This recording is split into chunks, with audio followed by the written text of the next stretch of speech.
ചപ്പാത്തിയുടെ കൂടെ കഴിക്കാൻ വളരെ ടേസ്റ്റിയോടുകൂടി അതോടെ തന്നെ എളുപ്പത്തിൽ തയ്യാറാക്കാവുന്ന ഒരു റെസിപ്പിയുമായിട്ടാണ് ഇന്ന് ഞാൻ വന്നിരിക്കുന്നത്.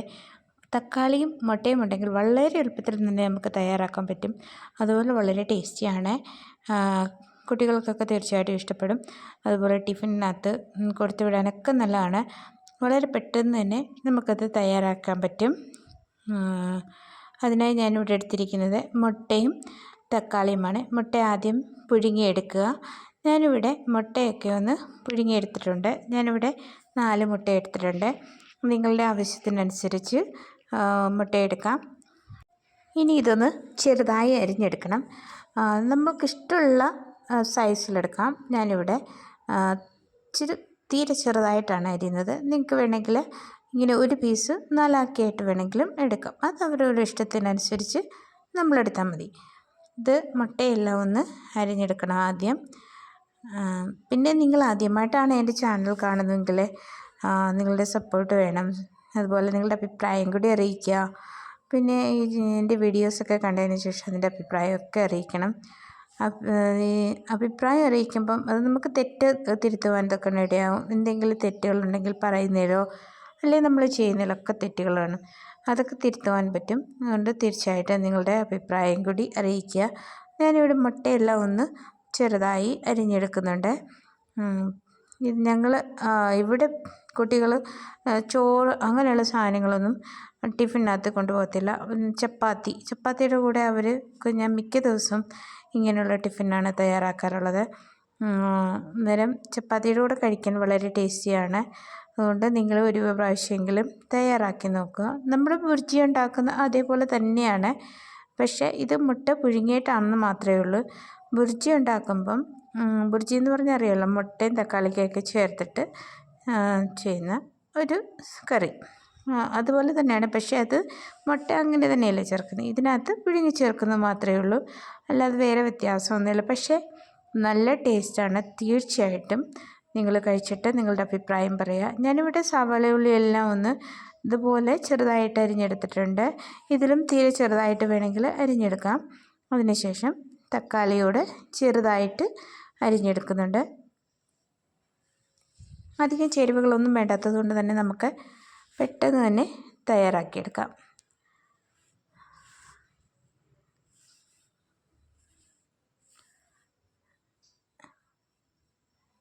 തക്കാളി അരിയുമ്പോൾ എപ്പോഴും നമ്മൾ സൂക്ഷിച്ചരിയണം. മിക്ക തക്കാളിക്കകത്തും പുഴു വരാറുണ്ട്. ഞങ്ങളുടെ ഇവിടെ നിന്ന് ചില സമയത്തൊക്കെ തക്കാളിക്ക വാങ്ങുമ്പോൾ നമ്മൾ പുറമേ നോക്കുമ്പം അത് നല്ല ഭംഗിയായിരിക്കും, പക്ഷേ അകത്ത് ചെറിയ വെള്ള കളറിൻ്റെ പുഴുക്കളുണ്ടായിരിക്കും. അത് ഞാനൊരു വീഡിയോ ആയിട്ട് ചെയ്തിട്ടുണ്ട്, അത് ഞാൻ കാണിച്ചിട്ടുമുണ്ട്. എല്ലാ വീഡിയോയിലും ആ കാര്യം പറയാറുമുണ്ട്. നിങ്ങൾ തീർച്ചയായിട്ടും അത് ശ്രദ്ധിച്ചിട്ട് വേണം തക്കാളി ഉപയോഗിക്കാൻ. പണ്ടത്തെ പോലെയല്ല, ഇപ്പം മരുന്നൊക്കെ അടിക്കുന്നതുകൊണ്ടായിരിക്കാം പുഴുക്കളൊക്കെ ഇഷ്ടം പോലെയുണ്ട്. അതുകൊണ്ട് ഞാൻ എപ്പോഴും തക്കാളി അരിയുമ്പം സൂക്ഷിച്ചിട്ടേ എടുക്കാറുള്ളൂ. ഞാനിവിടെ 2 പച്ചമുളക് കൂടി അരിഞ്ഞെടുത്തിട്ടുണ്ട് തക്കാളിയോടൊപ്പം. ഇനി നമുക്ക് പാൻ അടുപ്പിലേക്ക് വെച്ചിട്ട് അതിലേക്ക് എണ്ണ ഒഴിച്ച് കൊടുത്ത് ആവശ്യത്തിന് കടുക് ചേർത്ത് കൊടുത്തതിന് ശേഷം ഉള്ളി ചേർത്ത് കൊടുക്കാം.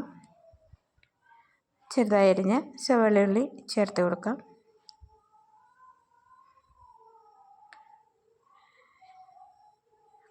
ഇനി ഇതൊന്ന് നല്ലവണ്ണം ഇളക്കി എടുക്കാം. ഇതിലേക്ക് നമുക്ക് ആവശ്യത്തിന് ഉപ്പ് ചേർത്ത് കൊടുക്കാം. ഉപ്പ് ചേർത്ത് കൊടുക്കുമ്പോൾ പെട്ടെന്ന് സോഫ്റ്റായി കിട്ടുമല്ലേ. അതുകൊണ്ട് നമുക്ക് ഈ സമയത്ത് ഉള്ളിക്ക് ഉപ്പ് ചേർത്ത് കൊടുത്ത് ഒന്ന് വഴറ്റിയെടുക്കാം. ഇനി ഇതിലേക്ക് നമുക്ക് ഇഞ്ചി വെളുത്തുള്ളി പേസ്റ്റ് കൂടി ചേർത്ത് കൊടുക്കാം. ഇനി ഇതുകൂടി ഒന്ന് നല്ലവണ്ണം ഇളക്കിയതിന് ശേഷം ബാക്കി ചേരുവകൾ ചേർക്കണം.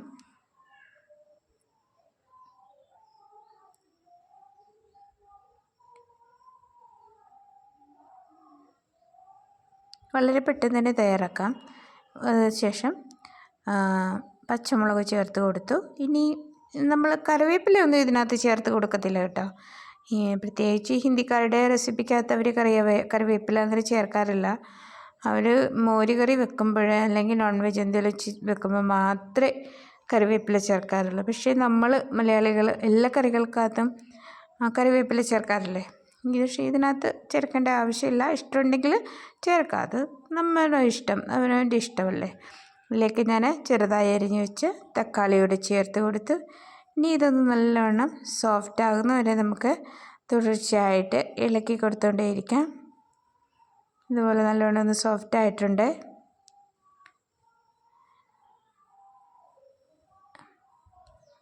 ഇതിലേക്ക് പൊടികൾ ചേർത്ത് കൊടുക്കാം. മല്ലിപ്പൊടി ചേർത്തിട്ടുണ്ട്. ഇത് അധികം മല്ലിപ്പൊടി ചേർക്കണ്ട, കുറച്ച് മാത്രം മല്ലിപ്പൊടി ചേർത്തു. എരിവുള്ള മുളക് പൊടി ചേർത്ത് കൊടുത്തു. പിന്നെ എരിവ് ആദ്യം ചേർത്ത മുളക് പൊടിക്ക് നല്ല കളറില്ലായിരുന്നു, അതുകൊണ്ട് ഞാൻ എരിവുണ്ട് പക്ഷേ അത്രയ്ക്ക് എരിവില്ല, അതിലേക്ക് ചേർത്ത് കൊടുത്തു. അതോടൊപ്പം മഞ്ഞൾപ്പൊടി, ഗരം മസാല അല്ല കേട്ടോ ഞാനിവിടെ എടുത്തിരിക്കുന്നത്, ചിക്കൻ മസാല. നിങ്ങൾക്ക് ഗരം മസാലയും ചേർക്കുന്നതിനകത്ത് കുഴപ്പമില്ല.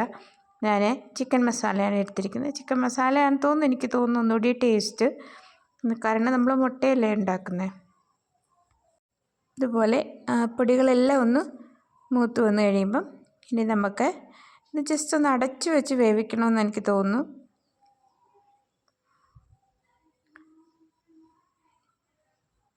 പൊടികളൊക്കെ ഈ തക്കാളി നനവുള്ളത് കൊണ്ട് പെട്ടെന്ന് മൂത്ത് കിട്ടത്തില്ല, അതുപോലെ പെട്ടെന്ന് അതിൻ്റെ പച്ചമണം മാറത്തില്ല. നല്ലവണ്ണം അത് ഇളക്കിയതിന് ശേഷം ഇതുപോലെ ഒന്ന് അടച്ചു വെച്ച് അതൊന്ന് ആവി കയറ്റിയെടുക്കുക. അങ്ങനെ നമ്മുടെ മസാലയെല്ലാം പിടിച്ചെടുത്തിട്ടുണ്ട് തക്കാളിക്കകത്ത്, നല്ല സോഫ്റ്റായി എല്ലാം.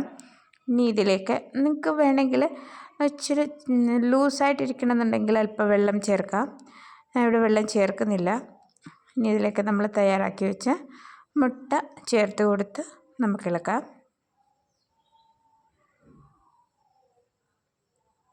വെള്ളം ചേർത്ത് കൊടുക്കാതിരിക്കുന്നതാണ് നല്ലത്. വെള്ളം ചേർത്ത് കൊടുക്കുമ്പോൾ അത്രയും ടേസ്റ്റ് വരത്തില്ലെന്ന് എനിക്ക് തോന്നുന്നത്.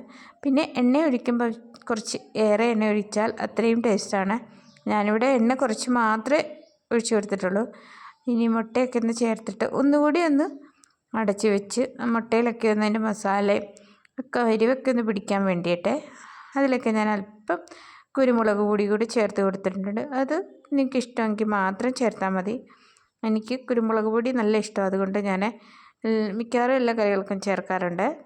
ഞങ്ങൾക്കിവിടെ കിട്ടത്തേയില്ല, പക്ഷേ എന്താണെങ്കിലും കുറച്ചെങ്കിലും ചേർത്തിരിക്കും. അതോടൊപ്പം തന്നെ മല്ലിയില കൂടെ ചേർത്തു. ഇനി ഇതൊന്ന് നല്ലവണ്ണം ഇളക്കിയെടുത്ത് നമുക്ക് ചപ്പാത്തിയുടെ കൂടെ അല്ലെങ്കിൽ ചോറിൻ്റെ കൂടെയൊക്കെ കഴിക്കാം, നല്ല ടേസ്റ്റാണ്. അപ്പോൾ ഇതുപോലുള്ള വീഡിയോയുമായിട്ട് അടുത്ത വീഡിയോയിൽ കാണാം. ഓക്കേ.